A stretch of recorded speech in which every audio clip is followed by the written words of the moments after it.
Hai semua, selamat datang di channel Baca Saham. Pada video ini, kita akan bahas satu topik dengan judul Bisa Profit Besar Jika Beli Saham di Bulan Ini. Untuk itu, simak video ini sampai habis ya, agar mendapat pemahaman yang utuh. Sebelum bahas video ini lebih lanjut, saya mau tanya, apakah kamu sudah nonton video dengan judul Beli Saham Bulan Ini Bikin Profit Gede? Jika belum, sebaiknya kamu nonton dulu ya, karena pembahasan di video ini berkaitan dengan video tersebut. Saya sudah pernah membahas materi kemungkinan adanya hubungan antara bulan Januari sampai Desember dengan naik turunnya harga saham. Secara logika, hal itu sebenarnya sangat mungkin terjadi, baik dari sisi teknikal maupun fundamental. Contoh dari sisi fundamental adalah sebagai berikut.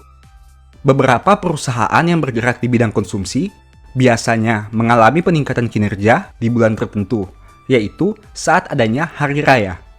Kenapa? Pada bulan itu, biasanya konsumsi masyarakat akan meningkat, baik untuk membeli kebutuhan pokok, pakaian baru, mobil baru, dan banyak barang baru lainnya.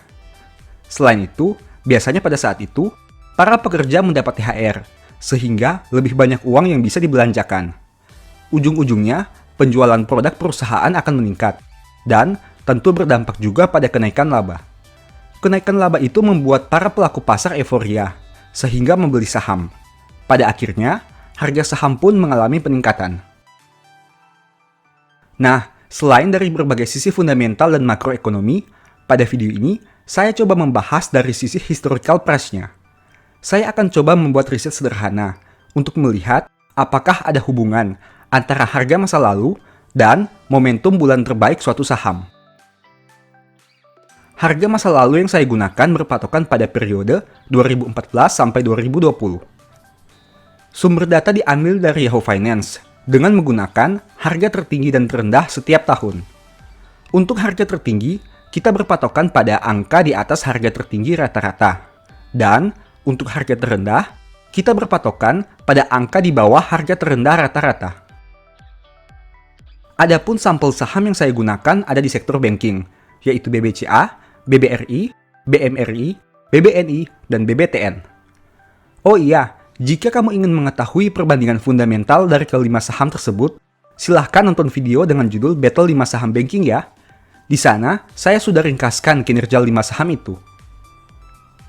Nah, tanpa basa-basi lagi, mari kita simak pembahasannya. Saham pertama, BBCA atau Bank Sentral Asia. Ini merupakan data historis BBCA selama 6 tahun terakhir. Nah, sebelum menampilkan hasil analisa pribadi, terlebih dahulu, silahkan amati data ini sekitar 30 detik ya. Sekarang, coba fokus kepada kolom yang berwarna merah. Itu merupakan data harga terendah yang lebih kecil dibanding harga rata-ratanya. Dapat kamu lihat bahwa BBCA cenderung mengalami penurunan pada bulan April dan Mei. Pada bulan tersebut, harga terendah saham ini berada di bawah rata-rata harga terendah tahunannya, kecuali untuk tahun 2015. Sedangkan, pada bulan September, November, dan Desember, BBCA cenderung mengalami kenaikan harga. Pada bulan ini, saham BBCA terus berada di atas harga rata-rata tahunannya, kecuali untuk tahun 2015. Berikut ini kesimpulan singkat yang bisa diambil. Bulan terbaik membeli BBCA adalah April dan Mei, karena harga cenderung berada di bawah rata-rata harga terendahnya. Sedangkan, bulan terbaik menjual saham ini adalah September, November, dan Desember, karena harga cenderung berada di atas rata-rata harga tertingginya. Data 6 tahun di atas menunjukkan hal yang serupa, kecuali untuk tahun 2015. Saham kedua, BBRI atau Bank Rakyat Indonesia. Ini merupakan data historis BBRI selama 6 tahun terakhir. Nah, sebelum menampilkan hasil analisa pribadi, terlebih dahulu, silahkan amati data ini sekitar 30 detik ya. Sama seperti sebelumnya, coba fokus kepada kolom berwarna merah. Itu merupakan data harga terendah yang lebih kecil dibanding harga rata-ratanya. Dapat kamu lihat bahwa BBRI cenderung mengalami penurunan pada bulan Maret dan Mei. Pada bulan itu, harga terendah saham ini berada di bawah rata-rata harga terendah tahunannya, kecuali tahun 2015 dan 2018 untuk bulan Maret, dan tahun 2014 dan 2015 untuk bulan Mei. Sedangkan pada bulan Agustus dan Desember, BBRI cenderung mengalami kenaikan harga. Pada bulan ini, saham BBRI terus berada di atas rata-rata harga tahunannya, kecuali tahun 2015 dan 2018 untuk bulan Agustus, dan tahun 2015 untuk bulan Desember. Berikut ini kesimpulan singkat yang bisa diambil.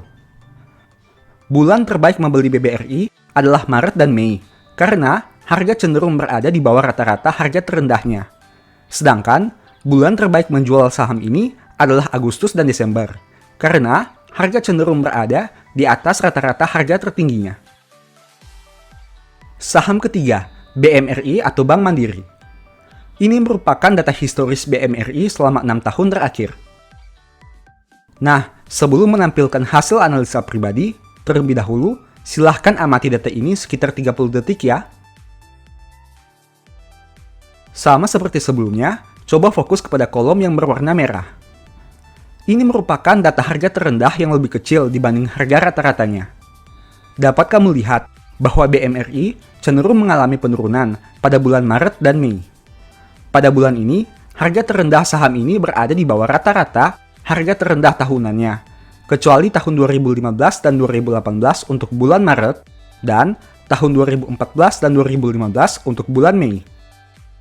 Sedangkan, pada bulan Agustus dan Desember, BMRI cenderung mengalami kenaikan harga.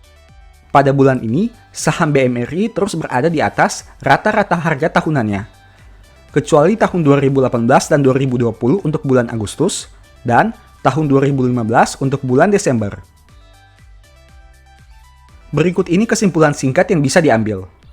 Bulan terbaik membeli BMRI adalah Maret dan Mei, karena harga cenderung berada di bawah rata-rata harga terendahnya.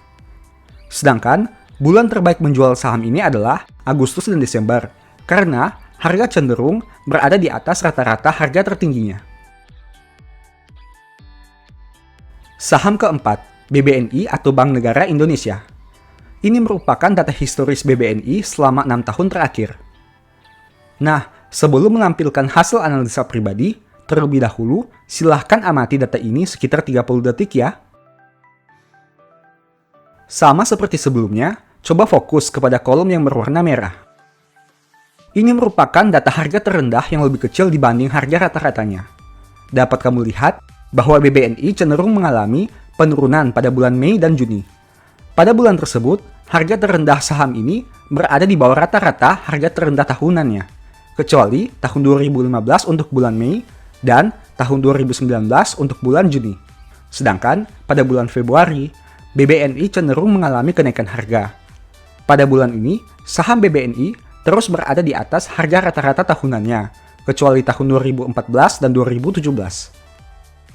Berikut ini kesimpulan singkat yang bisa diambil. Bulan terbaik membeli BBNI adalah Mei dan Juni, karena harga cenderung berada di bawah rata-rata harga terendahnya. Sedangkan, bulan terbaik menjual saham ini adalah Februari, karena harga cenderung berada di atas rata-rata harga tertingginya. Saham kelima, BBTN atau Bank Tabungan Negara. Ini merupakan data historis BBTN selama 6 tahun terakhir. Nah, sebelum menampilkan hasil analisa pribadi, terlebih dahulu, silahkan amati data ini sekitar 30 detik ya. Sama seperti sebelumnya, coba fokus kepada kolom yang berwarna merah. Itu merupakan data harga terendah yang lebih kecil dibanding harga rata-ratanya. Dapat kamu lihat bahwa BBTN cenderung mengalami penurunan pada bulan Mei. Pada bulan tersebut, harga terendah saham ini berada di bawah rata-rata harga terendah tahunannya, kecuali tahun 2014 dan 2015. Sedangkan pada bulan Maret, BBTN cenderung mengalami kenaikan harga. Pada bulan ini, saham BBTN terus berada di atas harga rata-rata tahunannya, kecuali tahun 2017. Berikut ini kesimpulan singkat yang bisa diambil. Bulan terbaik membeli BBTN adalah Mei, karena harga cenderung berada di bawah rata-rata harga terendahnya. Sedangkan, bulan terbaik menjual saham ini adalah Maret, karena harga cenderung berada di atas rata-rata harga tertingginya. Setelah melihat riset sederhana tadi, tentu kamu bisa mendapat hubungan antara bulan dan pergerakan beberapa saham. Tapi harus diingat bahwa ini hanya riset pribadi dari saya dan tidak ada jaminan kebenarannya. Setiap resiko investasi ada di tangan kamu sendiri ya, selalu disclaimer on. Demikianlah informasi pada video ini. Semoga bisa bermanfaat bagi kamu semua. Anyway, thanks for watching. Jangan lupa subscribe, aktifkan lonceng notifikasi, dan share video ini. Sampai jumpa di video berikutnya. Bye-bye.